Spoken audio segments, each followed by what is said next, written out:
আসসালামু আলাইকুম প্রিয় শিক্ষার্থী বন্ধুরা, আশা করি সকলে ভালো আছো। তো আজকে আবার চলে আসলাম আরও একটি ক্লাস নিয়ে তোমাদের মাঝে। আর আজকের ক্লাসটা ইংলিশ সেকেন্ড পেপারের তোমাদের যে একটা অধ্যায় আছে জেন্ডার, অর্থাৎ আমাদের জানতে হবে যে জেন্ডার কাকে বলে সে সম্পর্কে তোমাদেরকে আজকে পড়াবো, ঠিক আছে?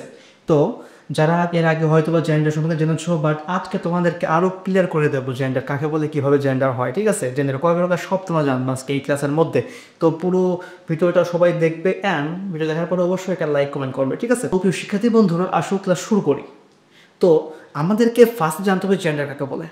জেন্ডার জেন্ডার মানে কি? জেন্ডার মানে হচ্ছে লিঙ্গ, ঠিক আছে? জেন্ডার মানে লিঙ্গ। আর এই লিঙ্গ তোমার পুরুষ হতে পারে, স্ত্রী হতে পারে, আবার কি উভয় হতে পারে, আবার কি কোনোটি নাম হতে পারে, ঠিক আছে? ক্লিয়ার? লিঙ্গ, জেন্ডার মানে লিঙ্গ, বাট এই লিঙ্গটা হচ্ছে একবার পুরুষ লিঙ্গ হতে পারে, স্ত্রীলিঙ্গ হতে পারে, আবার কি পুরুষ স্ত্রী দুইটা হতে পারে, আবার কি তোমার পুরুষ স্ত্রী নাও হতে পারে। ক্লিয়ার? তো ইংলিশের মাধ্যমে তোমাদেরকে বোঝায় যে জেন্ডার কাকে বলে। জেন্ডার শব্দ অর্থ লিঙ্গ। লিঙ্গ ভেদে আমরা বিভিন্ন শব্দ ব্যবহার করি। এদের কোনো ওয়ার্ড দ্বারা পুরুষ জাতিকে বোঝায়, আবার কোনো ওয়ার্ড দ্বারা স্ত্রী জাতিকে বোঝায়, আবার কোনো ওয়ার্ড দ্বারা স্ত্রী পুরুষ উভয়কে বোঝায়, আবার কোনো ওয়ার্ড দ্বারা স্ত্রী পুরুষ কাউকে বোঝায় না, ঠিক আছে? স্ত্রী পুরুষ বাদে বোঝায় কাকে বোঝায়? তোমার হচ্ছে অচেতন জিনিসকে বোঝায়, ঠিক আছে? অচেতন জিনিস তুমি বোঝো যাদের প্রাণ নাই তাদেরকে বোঝায়। তো আমরা কি জানলাম? জেন্ডার মানে লিঙ্গ, আর লিঙ্গ হচ্ছে 4 প্রকার, ঠিক আছে? প্রথমত তোমার জানতে হবে জেন্ডার কাকে বলে। জেন্ডার মানে লিঙ্গ। লিঙ্গটা কি? এখানে বলছে যে লিঙ্গভেদে আমরা বিভিন্ন শব্দ ব্যবহার করি। লিঙ্গভেদে আমরা বিভিন্ন শব্দ ব্যবহার করি। কোনো কোনো ওয়ার্ড দ্বারা স্ত্রীবাচক শব্দকে বোঝায়, কোনো কোনো ওয়ার্ড দ্বারা পুরুষবাচক লিঙ্গকে বোঝায়, কোনো কোনো ওয়ার্ড দ্বারা স্ত্রী পুরুষ উভয়কে বোঝায়, আবার এমন এমন ওয়ার্ড আছে যেগুলো দ্বারা স্ত্রী পুরুষ কাউকে বোঝায় না, ওইটা কি অন্য অন্য কিছুকে বোঝায়, ওইটা একটা লিঙ্গ হবে, ঠিক আছে? যেমন তোমার চেয়ার টেবিল আছে, মানে অচেতন বস্তু, ওগুলোকে বোঝায়। তো ক্লিয়ার? এখন আমাদের জানতে হবে লিঙ্গ কয় প্রকার। তো লিঙ্গ কয় প্রকার? লিঙ্গ হচ্ছে 4 প্রকার। কয় প্রকার? 4 প্রকার। কি কি? মাস্কিউলিন জেন্ডার, ঠিক আছে, ফেমিনিন জেন্ডার, তারপরে কি আছে তোমার কমন জেন্ডার, আর একটা কি নিউট্রাল জেন্ডার। ক্লিয়ার? কি বললাম? মাস্কিউলিন জেন্ডার মানে কি পুরুষ, পুরুষ লিঙ্গ, ঠিক আছে, পুরুষ লিঙ্গ। তারপরে কি আছে ফেমিনিন জেন্ডার মানে কি স্ত্রীবাচক। তারপরে কি কমন জেন্ডার মানে কি উভয়, আর নিউট্রাল মানে কি ক্লিব মানে অচেতন পদার্থ, ঠিক আছে? তো আমার জানতে হবে যে এই 4 প্রকার লিঙ্গ কাকে বলে, অ্যান্ড উদাহরণ আমাকে দিতে হবে, ঠিক আছে? তো জাস্ট আমাকে ফলো করো অ্যান্ড ক্লিয়ারলি বুঝবা, ঠিক আছে, লিঙ্গটা কি। ঠিক আছে? বলছে মাস্কুলিন জেন্ডার মানে কি? বলছে যে নাউন বা প্রোনাউন দ্বারা, মূলত জেন্ডারটা তোমার বোঝাবে নাউন বা প্রোনাউন দিয়ে। ক্লিয়ার? জেন্ডার বোঝাবে নাউন বা প্রোনাউন দিয়ে। যে নাউন বা প্রোনাউন দ্বারা পুরুষবাচক নামকে বোঝায়। ক্লিয়ার? যে নাউন বা প্রোনাউন দ্বারা পুরুষবাচক নামকে বোঝায় তাকে আমরা কি মাস্কুলিন জেন্ডার বলি, ঠিক আছে? বলে যেমন কি বয়, বয় কিন্তু কি বালক, ঠিক আছে? ফাদার, ফাদার কিন্তু কি বাবা, সেগুলো কি পুরুষবাচক কিন্তু, ঠিক আছে? কি বলছে ব্রাদার, ব্রাদার মানে কি ভাই, ভাই কি ভাই কি তোমার পুরুষবাচক, ঠিক আছে? তোমার লায়ন, লায়ন মানে কি সিংহ, সিংহ কি পুরুষবাচক। ডগ, ডগ মানে কি কুকুর, কুকুর কি পুরুষবাচক, ঠিক আছে? হি মানে কি সে, সে কি অবশ্যই হি, হি মানে কি সে, আর সে মানে কি অবশ্যই পুরুষ হবে। যদি মহিলা যদি সি হতো তো হি, হি মানে কি সে। জামাল, জামাল কার নাম? জামাল অবশ্যই ছেলের নাম, তার মানে কি পুরুষবাচক। বোঝা গেছে? পুরুষবাচক কাকে বলে? যে নাউন বা প্রোনাউন দ্বারা পুরুষবাচক শব্দকে বোঝায়, ঠিক আছে? যে নাউন বা প্রোনাউন দ্বারা পুরুষবাচক শব্দকে বোঝায় তাকে আমরা কি বলবো? মাস্কিউলিন জেন্ডার বলবো, ঠিক আছে? ক্লিয়ার? তারপর এটা কি বলছে? ফেমিনিন জেন্ডার মানে কি স্ত্রীবাচক। এখানে বলছে যে নাউন বা প্রোনাউন দ্বারা স্ত্রীবাচক নামকে বোঝায়, যে নাউন বা প্রোনাউন দ্বারা স্ত্রীবাচক নাম বোঝায় তাকে আমরা কি বলবো? ফেমিনিন জেন্ডার বলবো। এটা উদাহরণ দাও, উদাহরণটা দেখো তো কি হয়। গার্ল, গার্ল মানে কি বালিকা, অবশ্যই মহিলা হবে। মাদার, মাদার মানে মা, এটাও কি অবশ্যই মহিলা হবে। তবে কি সিস্টার মানে বউ, মহিলা হবে। বিটস, এখানে বলছে ডগ, ডগ মানে কুকুর ছিল, আর বিটস মানে কি কুকুরই, ঠিক আছে? তারপরে কি বলছে?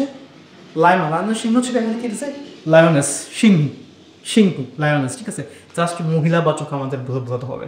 ক্লিয়ার? তারপর কি আছে হি, হি ছিল, এখানে সি, সি মানে মহিলা হবে, ঠিক আছে? এখানে জামান ছিল, জামান তো পুরুষবাচক নাম ছিল।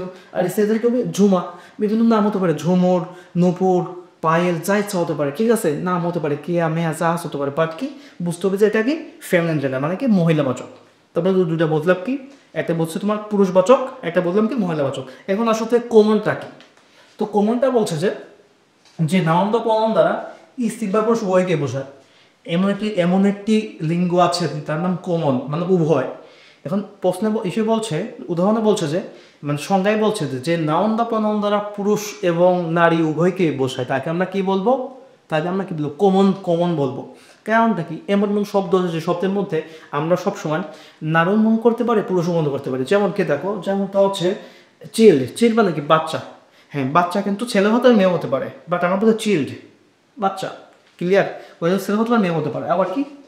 ফ্রেন্ড মানে কি? বন্ধু। ফ্রেন্ড মানে বন্ধু বান্ধব আছে। তবে যদি বলো আমার ফ্রেন্ড, জাস্ট ওয়েট করো, যেগুলো আমার ফ্রেন্ড, ওখানে কিন্তু ছেলে থাকতে পারে, মেয়েও থাকতে পারে। জাস্ট কি? Friend, classmate. ঠিক আছে? আবার কি আছে? পার্সন। পারফর্ম কিন্তু সে ছেলেও হতে পারে, মেয়েও হতে পারে। ক্লিয়ার?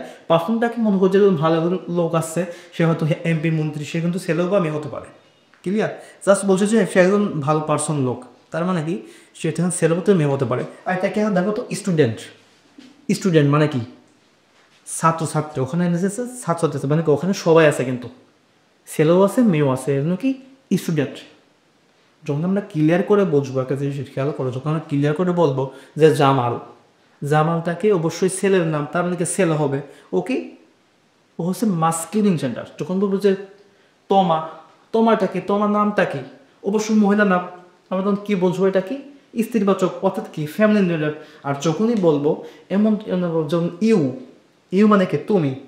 তুমি কি ছেলে হতে পারো, মেয়ে হতে পারো। ওদের কি? তুমি কমন জেন্ডার। ঠিক আছে? তোমরা যদি বলি যে যে দে দে মানে কি? তারা কি? তারা কিন্তু মেয়ে হতে পারে, ছেলে হতে পারে। ঠিক আছে? তখন বুঝতে হবে যে আমাদের কিন্তু বিভিন্ন মানে শীটে বিভিন্ন প্রকার দেওয়া থাকবে, জাস্ট ওখান থেকে বের করতে হবে যে কোনটা কোন জেন্ডার। ঠিক আছে? কোনটা কোন জেন্ডার, তো আমাদেরকে জানতে হবে যে মেনলি কোনটা কাকে বলে। তো আমরা জানলাম কি? আমরা ফেমিনিন জানছি, আমাদের মাস্কুলিন জানছি, আমরা কমন জানছি। আর আমাদের কী বাক্য আছে? নিউচার। আর এটা হচ্ছে ক্লিপ বলতে তোমাদেরকে বোঝায়, মানে ক্লিপ মানে কি? মানে অচেতন পদার্থ, যার জীবন নাই, বাট কি? সেও তার জেন্ডার। যেমন কি চেয়ার, টেবিল, মগ, এই মোবাইল, এই কলম, সবই কিন্তু কি? ক্লিপ বা নিউচার। তো তোমাদের সংজ্ঞা বোঝায়, বলছে যে নাউন বা প্রোনাউন দ্বারা স্ত্রী বা পুরুষ কোনোটিকে বোঝায় না। যে নাউন বা প্রোনাউন দ্বারা স্ত্রী বা পুরুষ কোনোটিকে না বুঝিয়ে অচেতন পদার্থকে বোঝায়। ক্লিয়ার? যে নাউন বা প্রোনাউন দ্বারা পুরুষ বা স্ত্রীকে কোনো না বুঝিয়ে অচেতন পদার্থকে বোঝাতে, তাকে আমরা কি বলবো? নিউচার বলবো। যেমন চেয়ার, টেবিল, বেঞ্চ, বুক, পেন ইত্যাদি। মনে আছে? ক্লিয়ার? চেয়ার, টেবিল, বেঞ্চ, বুক, পেন, ফ্রিজ, ঘর বাড়ি যা আছে, যা মনে করো তোমার মনে বলবো যে কি বলতে এখানে? অচেতন, যা কথা বলতে পারে না। ঠিক আছে? ওইটা কি? ক্লিপ মানে নিউচার। তো আমরা কি বুঝলাম? আমরা বুঝলাম যে, ভালো করে খেয়াল করো, আমরা বুঝলাম যে জেন্ডার মানে লিঙ্গ। তো কিছু কিছু ওয়ার্ড দ্বারা পুরুষবাচক শব্দকে বোঝায়, কিছু কিছু ওয়ার্ড দ্বারা মহিলা বা স্ত্রীবাচককে বোঝায়। আবার কোনো কোনো ওয়ার্ড দ্বারা স্ত্রী পুরুষ উভয়কেই বোঝায়। আবার কোনো কোনো ওয়ার্ড দ্বারা স্ত্রী পুরুষ কাউকে না বুঝিয়ে অস্তন মানে যার জীবন নাই তাদেরকে বোঝায়। ঠিক আছে? এগুলো লিঙ্গ বা জেন্ডার। আর আমরা জানলাম কি? জেন্ডার 4 প্রকার। কি কি? মাস্কিউলিন অর্থাৎ কি? পুরুষবাচক, পুরুষ লিঙ্গ। তারপর কি আছে তোমার? ফেমিনিন মানে কি? স্ত্রীবাচক, স্ত্রী লিঙ্গ। আবার কি আছে তোমার? কমন মানে উভয় লিঙ্গ। আর একটা কি আছে তোমার? নিউট্রাল মানে ক্লিব লিঙ্গ। ঠিক আছে? তো আমরা বুঝতে পারছি যে মাস্কিউলিন মানে কি বলে? যে নাউন বা প্রোনাউন দ্বারা, মূলত এইটা নাউন বা প্রোনাউন দিয়ে হবে। যে নাউন বা প্রোনাউন দ্বারা যখন পুরুষবাচক বোঝাবে, তখন আমরা কি বলবো? এটা হবে মাস্কিউলিন জেন্ডার হবে।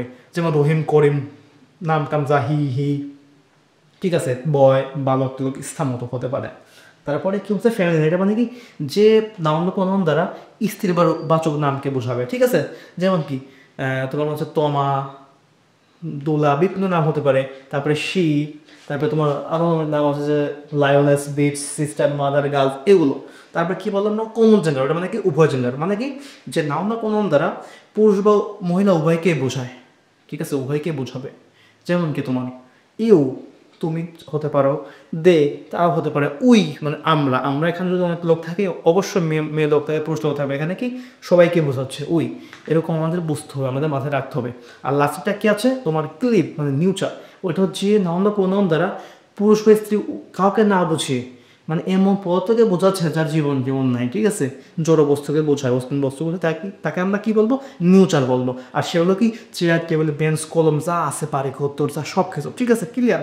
এখন আমরা তোমাদের কিছু উদাহরণ দেই, কিছু তোমার উল্লেখ করে দিই যে মাস্কুলিন বা ফেমিনিনের মধ্যে কিছু পার্থক্য দেই তোমার, জাস্ট শোয়িং কিছু দিয়েছে যে বয় ধরনের কি হয়? গার্ল হয়। বুঝোই তো যে বয়ের বিপরীত মানে বয় তো ছেলে, গার্লটা মেয়ে, তারপরে কি আছে ব্রাদার, সিস্টার, মানে কি বোল, কাউ বোল মানে সার, কাউ মানে গরু, গাভী, ক্লিয়ার। তারপরে কিং মানে রাজা, কুইন মানে রানী, ক্লিয়ার। ডগ মানে কি কুকুর, বিচ মানে কি কুকুরেমি। তবে কি আছে প্রিন্স মানে কি রাজা, প্রিন্সেস মানে কি প্রিন্স মানে রাজকুমার, প্রিন্সেস মানে রাজকুমারী, ঠিক আছে। কেদা মানে দরজা, স্টেমাস মানে কি দর্জি। যাই হোক তোমরা বুঝতে পারছো। এখন তোমাদেরকে আমি বলি যে আমাদেরকে সব সময় মনে রাখতে হবে যে জেন্ডার চার প্রকার। আর কী কী তুমি পারবাই। প্রথমটা হচ্ছে পুরুষবাচক, সেকেন্ডটা হচ্ছে মহিলাবাচক বা স্ত্রীবাচক, থার্ডটা হচ্ছে কি তোমার উভয় লিঙ্গ, সবই হতে পারে। আর চতুর্থটা হচ্ছে তোমার ক্লিব, অচেতন, ঠিক আছে। তোমাদের পরীক্ষাতে চলে এরকম থাকে, মানে থাকতে পারে, মানে অনেকগুলো দিয়ে রাখছে, ওখান থেকে আমাদেরকে খুঁজে বের করতে হবে কোনটা কী, কোনটা কী, কোনটা কোন জেন্ডার। তোমাদের জেনের ব্যবহার এই জেনের ব্যবহার অনেক জায়গাতেই আছে। তো তোমরা জাস্ট জানছো যে জেনে কাকে বলে, তোমাদের এইটুকুই দরকার, মেন এটুকু জানতে হবে, তোমাদের বেসিক জানতে হবে, ঠিক আছে। আশা করি তোমরা বেসিক জানতে পেরেছো। এটুকু জানলে তোমাদের মাথার মধ্যে থাকলে পারে তোমরা বুঝতে পারবে যে আসলে জেনে কাকে বলে, কয় প্রকার এবং কী কীভাবে হচ্ছে বুঝতে পারবা। আর অবশ্যই যদি আরও ভেঙে জানতে চাও তাহলে তোমরা অবশ্যই বইটা বের করবা, গ্রামার বের করে জাস্ট উদাহরণ পড়বা, ঠিক আছে, তাহলে বুঝতে পারবা। মতো এগুলোই জেন্ডার, এটাই মেন। উদাহরণ ছচল দেখতে হয় ইউজ করার ক্ষেত্রে, ঠিক আছে। তো প্রিয় শিক্ষার্থী বন্ধুরা, আশা করি ভিডিও ভালো লাগছে। যদি ভালো লাগে অবশ্যই লাইক করে রেখো অ্যান্ড বা বন্ধুকে শেয়ার করে রাখবা, ঠিক আছে। তো আজকের ভিডিও এ পর্যন্তই। পরবর্তী ভিডিওর জন্য ওয়েট করো, ইনশাল্লাহ সামনে আরও ভালো কিছু নিয়ে আসছি। আজকের মতো এখানে শেষ করছি। আল্লাহ হাফিজ।